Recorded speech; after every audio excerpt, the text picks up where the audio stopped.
I arrived with a suitcase in one hand and a gift bag in the other. The house was quiet, too quiet for December 23rd. No scent of cinnamon candles, no Nat King Cole playing from Mom's Bluetooth speaker, just silence. Then the door opened. "Oh, Evelyn, you're early," Mom said, stepping aside without a hug. Behind her, the hallway was already lined with luggage, new, matching suitcases, 4 of them. Sierra's voice floated in from the kitchen. "Can you believe the resort has its own butler service? Mark looked it up. They even press your clothes." I stood in the doorway, not quite inside. My chest tightened around something I hadn't named yet. I'd spent the past 3 months working 2 jobs to afford my share of this trip. A student cafe in the mornings, campus library until close. I packed lunches, skipped haircuts, sent Sierra the full $3,000 in early November, just like she asked. Dad stepped out from the living room, clearing his throat the way he does when things are about to get awkward. "Pumpkin," he said, "can we talk a minute before dinner?" They sat me down at the kitchen table. Mom's holiday centerpiece glowed softly between us, the little LED candles flickering like they were trying to apologize. Sierra smiled. That same rehearsed, soft smile she's had since we were kids. "There's been a change of plans," she began. "We've hit a few snags with the cafe. Numbers aren't what we hoped. So, Mom, Dad, Mark and I decided it's best you sit this one out. The money's already gone toward booking." I stared at her, at all of them. They looked back like this was kindness. It wasn't the first time I'd been left out. Not really. When Sierra won her regional debate competition in 10th grade, Mom baked a 3-layer cake and made t-shirts that said "Future Senator." When I got the lead in our middle school play, she clapped politely and left halfway through, because Sierra had called with something urgent about a paper. There were always more urgent things when it came to Sierra. 5 years older, 5 inches taller, and in my parents' eyes, 5 times more destined for greatness. She was the born leader. I was the quiet one. She spoke up. I stayed out of the way. It didn't hurt the first few times. Not really. You tell yourself they're just busy, that your time will come. But that time never did. By the time I was 13, Sierra had gone off to college on the East Coast. I remember standing on the porch, waving as their SUV disappeared down the street, thinking maybe, just maybe, this was when I'd stop being the afterthought. I was wrong. Sierra called nearly every day. Her voice filled the kitchen via speakerphone while Mom cooked dinner. Dad would light up when she talked about business seminars or case competitions. "She's really got that Carter drive," he'd say, nodding as if Sierra had inherited it straight from him. I'd slide my homework aside to make room for their laptop when Sierra visited during dinner. No one noticed when I stopped sitting at the table, but Grandpa Walter did. He lived 2 houses down in the old craftsman-style home with the creaky porch swing and chipped blue shutters. That place smelled like pipe tobacco and old books. It smelled like history, like someone remembered to live there. When things got too loud at home, not the kind of loud you hear, but the kind that swallows you, I'd slip out the back and walk to Grandpa's. He never made a show of it. He'd just scoot over on the couch and hand me the remote. "Roman Holiday or Casablanca?" He always had mint chocolate chip ice cream in the freezer. We'd eat straight from the tub, 1 spoon each, no words necessary. Other nights we played chess, or listened to jazz, or sat out on the back deck, watching the sky change shape. "You don't need the spotlight, Evelyn," he said once. "People think it's where greatness lives, but sometimes the best ones stay just out of it, until the moment matters." He never said Sierra's name, never needed to. When I turned 16, he taught me how to drive. When I got rejected from student council, he bought me a paint set and said, "You're allowed to make your own picture." And on the worst days, like the time Mom forgot to pick me up from practice because Sierra needed help with a grant application, he'd say nothing. Just hand me a soda and slide a comic book across the table. Sometimes silence is the loudest kind of love. Was it really love from my parents? If it only showed up when Sierra wasn't already taking up the space? I kept waiting for them to notice me. They didn't. I got accepted to UC Berkeley with a partial scholarship. Mom mentioned it in passing to the neighbors after asking if they'd seen Sierra's startup video. But Grandpa took me out for steak dinner, just us two. He made a toast with apple cider and said, "You're not following in anyone's footsteps, you're leaving your own." I didn't cry then, but I remember holding that glass tighter than I needed to, like maybe, if I gripped it hard enough, the words would last longer. I left for college with 2 bags, a second-hand laptop, and a heart split right down the middle. One half full of hope, the other full of everything I'd never said out loud. Grandpa Walter passed away in early spring of my freshman year, in his sleep. No warning, no goodbye. I found out through a voicemail. Mom's voice was shaky but not broken. "He's gone, Evelyn. I thought you should know." The funeral was small, respectful.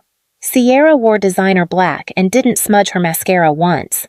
Mark hovered like he always did, 2 steps behind, mouth tight, eyes scanning for approval. After the service, we met at the attorney's office for the reading of the will. The air smelled like wood polish and old carpet. I sat on the far end of the conference table, unsure whether I should even be there. "To my daughter Elaine," the lawyer read, "I leave $50,000. Mom smiled, even teared up a little, squeezing Dad's hand. "To my granddaughter, Sierra Carter, I leave $300,000. Sierra's face lit up like a chandelier. "Baby," she whispered to Mark, "we can finally do the second location." She turned to me then, not out of curiosity, but to confirm what I hadn't received. I stared straight ahead. "And to my granddaughter, Evelyn Carter," the lawyer continued, "I leave my home in Evergreen, Colorado, including all contents and adjacent property." There was a beat of silence. Then Sierra laughed. Not cruel, just amused, like someone watching a child win a toy from a claw machine. "Oh my God, you got the house?" she said, practically giddy. "That's hilarious." Mark chuckled softly beside her. "Hey, maybe you can sell it and get a nice car, if it doesn't collapse first." Mom scolded her half-heartedly, but her eyes never left Sierra's beaming face. They'd already moved on, talking about wedding venues and wine pairings. I sat there trying to hear Grandpa's voice in the walls, trying to believe that what he left me wasn't just what was left over. The house wasn't worth much, not in cash, but it held jazz records and dented teacups, books with notes in the margins, a porch swing that knew my weight by heart. It was where I had existed fully, for once. It started with dinner, like most things in my family. I'd come home for a weekend between finals. Roast chicken, mashed potatoes, candlelight. The good china was out, which only meant one thing. Sierra had news. Sure enough, she waited until dessert. "We've been thinking," she said, swirling her wine like someone twice her age and 10 times more self-important. "Now that we're focused on growing the cafe, it'd make sense for Mark and me to move into Evergreen." I paused, fork halfway to my mouth. She meant Grandpa's house. My house. I opened my mouth, but Mom got there first. "Honey, it's perfect timing. You're away at college most of the year, and Sierra and Mark could really use the space." I waited for the follow-up, the courtesy question, but none came. Dad nodded. "They're responsible. They'll take care of it." "And of course," Sierra added, setting her glass down with theatrical care, "we're family. You're not seriously thinking of charging rent, are you?" The room laughed. I didn't. I'd run the numbers, property taxes, maintenance, utilities. The house might be mine on paper, but living in it, or even keeping it, came with a cost. "I was thinking of renting it out," I said quietly. The silence was quick and sharp. Mom sighed, the way she did when I'd bring home anything less than an A. "Oh, sweetheart, why let strangers into Grandpa's space? Family comes first." Mark was suddenly interested in his potatoes again.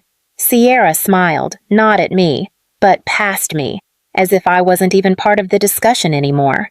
That night, I lay awake in my childhood bed, listening to the familiar creak of pipes, wondering how something could be legally mine but emotionally unavailable. I could have said no. I could have told them to find their own place, But what would that have changed? They wouldn't hear me. They never had. I threw myself into work like it might save me. Campus cafe from 6 to 10, 3 classes, 2 labs, library assistant until midnight. I skipped takeout. I skipped birthdays. I sold old textbooks online. And every time I thought about quitting, I pictured myself in the sun, with my family, in St. Bart's. In early November, Sierra texted, "We're finalizing bookings. Need your share today to lock everything in." I wired $3,000 that afternoon. Every penny I had. It felt worth it. I even let myself look at swimsuits online, found a simple navy one-piece on sale. Lisa, my roommate, let me borrow her suitcase, the good one with wheels that worked. By the time December 23rd came, I was packed, early, buzzing. But something was off the moment I stepped into my parents' foyer. The lights were on, but the air felt hesitant. Dinner was quiet. Sierra and Mark arrived late. Their coats still smelled like travel brochures. Fake tan, fake pine, fake warmth. When we sat down, Mom passed around rolls like this was just any night. Then Sierra cleared her throat. "We need to talk," she said. Mark didn't look up. Dad sighed like he'd practiced. "The cafe's not doing well," Sierra began. "Margins are tighter than we expected, so after talking it over, we all agreed. You should sit this one out." My fork froze mid-air. "But I paid." "Yes," she said, with the same smile she used when I lost class president in 9th grade. "And that really helped cover deposits." "Thank you." I blinked. "You used my money?" "It's still for the trip," she said. "And you'll have the house to yourself. Some quiet. Catch up on reading." Mom touched my arm like that made it generous. "Family means being flexible, Evelyn." Was it still family if I was the only one ever expected to bend? Nobody said another word. Not about the money. Not about me. After dinner, Sierra went upstairs to pack. I stayed at the table, watching the candles burn low, the wax sliding down like something trying not to cry. On Christmas morning, I smiled. I stood on the porch, coat buttoned, suitcase by my side. They were loading luggage into 2 black SUVs, matching monogrammed tags, new sunglasses, the kind of money that doesn't forget to look expensive. "You've got the keys, right?" Mom called. I nodded. "Water the plants, check the mail." "And turn off the porch lights before bed," Dad added. Sierra leaned out of the window. "We'll send photos, don't feel left out."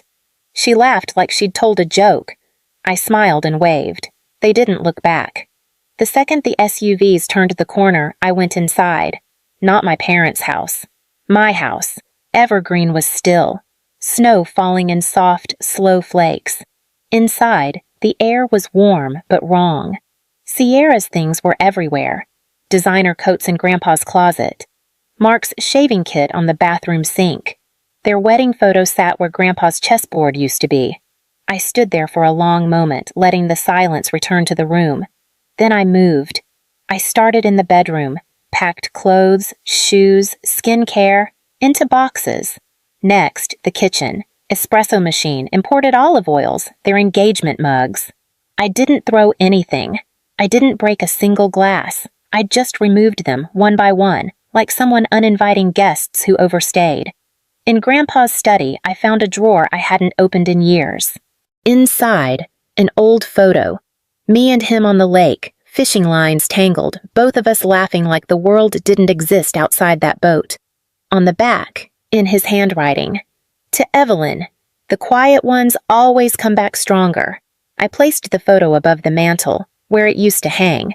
Then I called a moving company, paid triple for a holiday job. They came, no questions asked. By sunset, everything was boxed and gone. Last stop, the locksmith.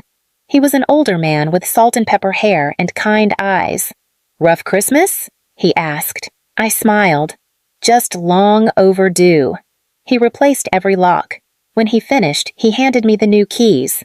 I didn't celebrate. I didn't call anyone. I just sat on Grandpa's old armchair, wrapped myself in the quilt he used to keep by the fireplace, and listened to the creak of the floor settle under only my weight. The first message arrived at 9:12 a.m., then 5 more, then 10, then 50. By noon, my phone was vibrating non-stop. Mom, Dad, Sierra, even Mark. Mom: Evelyn, what's going on? Everything's gone. Please tell me this is some kind of misunderstanding. You've gone too far. Sierra: Are you serious? You had no right. What the hell did you do with our stuff? Mark: Finally. The locks won't turn. Did you change them? You can't just evict family. Each message buzzed like an insect under glass. But I didn't reply. Not at first. By early evening, my call log read 83 missed calls. The last one said, Mom. I picked up. She didn't wait for hello. Evelyn, what is wrong with you? Dad's voice jumped in from the background. You changed the locks? Without even warning us? I sat cross-legged in Grandpa's chair, holding the phone with one hand, steady.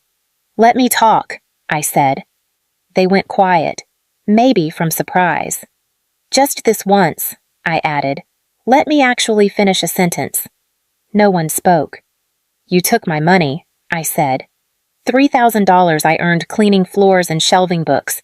You used it to buy cocktails in the Caribbean. You let Sierra and Mark live in my house, rent-free, without asking. You made decisions about my life like I wasn't in the room. Like I never have been. I paused. And when I finally said no, not even out loud, just with action, you act like I set fire to the family tree. Mom started to interrupt. That's not... No, let me finish. I breathed in once, held it. You always said family means sacrifice, but I was the only one ever asked to give anything up. They can stay with you, or figure it out like adults. But the house? That was Grandpa's gift, and for the first time in my life, I'm keeping something that's mine. The silence that followed was the truest thing we'd ever shared. I hope you're proud of yourself, Dad said finally, flat and cold. I looked at the framed photo above the mantel, Grandpa on the boat, one arm around my shoulder. I think someone would be. I hung up, then I turned my phone off. Let the room go quiet again. Not empty. Just, finally, mine. That was a year ago. I'm in my final semester now, graduating in May. The house in Evergreen is no longer a relic. It's a rental. I hired a property manager. A retired teacher and her husband live there now with their golden retriever and their herb garden. They send postcards sometimes. The rent covers taxes and insurance, with enough left over to build savings, something no one ever taught me, but Grandpa probably hoped I'd learn. Sierra's cafe went under 6 months ago. She blamed the economy, then the location, then bad partnerships. She and Mark moved back in with my parents, last I heard, into the guest room that used to be mine. They tried calling again, once, maybe twice. Mom sent a long email about rebuilding bridges. Dad forwarded a meme about forgiveness. Sierra posted a picture captioned, "Some people just don't get what family means." I didn't reply. I don't need to explain myself, not anymore. Some nights, when the city's quiet and my windows cracked open just enough to hear the wind, I think about Grandpa's house, about the sound the porch swing made when you sat down too fast, about the way his jazz records popped before the first note, about the moment I realized he never once called me less than. He just called me Evelyn, not Quiet One, not Sierra's sister, just me. I don't know if they'll ever understand why I did what I did. I don't know if they even believe they hurt me. But I do know this. I didn't need their permission to reclaim my space. I didn't need their apology to reclaim my voice. And I don't need their love to know I'm worth something. Above my desk, I keep the photo. The one of Grandpa and me on the lake, tangled fishing lines and all. On the back, I wrote in my own handwriting, "Still here, still quiet, still mine." I didn't take revenge. I took back what was mine, and that was enough. If silence was ever the only way you were heard, just leave a dot. Someone like you will understand.